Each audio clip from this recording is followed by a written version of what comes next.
qui est vraiment magnifique, c'est quand les gens arrivent en disant « moi, j'ai pas d'attente parce que de toute façon, ça s'est toujours mal passé ou on n'en a rien obtenu, ou on crée des espoirs et puis finalement, ça retombe. » Et force est de constater que non, il se passe toujours des choses et qu'ils ressortent contents.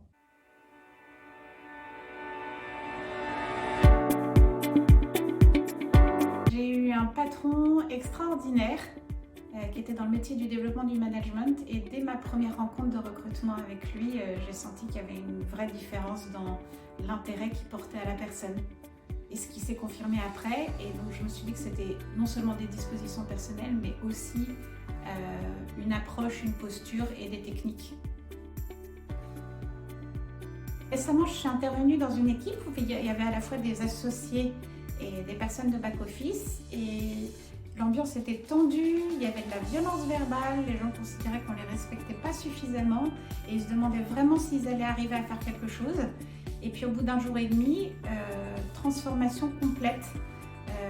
Je crois que tout le monde avait très envie que ça se passe mieux, et effectivement, une semaine après, j'apprends qu'il y a vraiment des déclics qui se sont faits.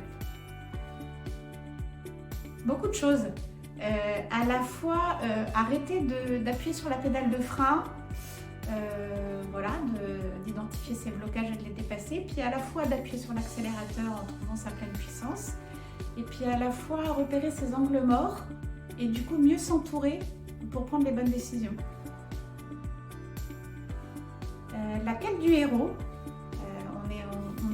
On est tous un héros, on est tous appelés spécifiquement en notre nom propre à faire quelque chose, et ce livre décrit en fait les différentes phases de l'appel, de comment faire pour écouter cet appel et ne pas renoncer. Il va y en avoir des difficultés, il va y avoir des embûches, mais comment faire pour dépasser tout ça, pour répondre à l'appel que chacun d'entre nous a profondément.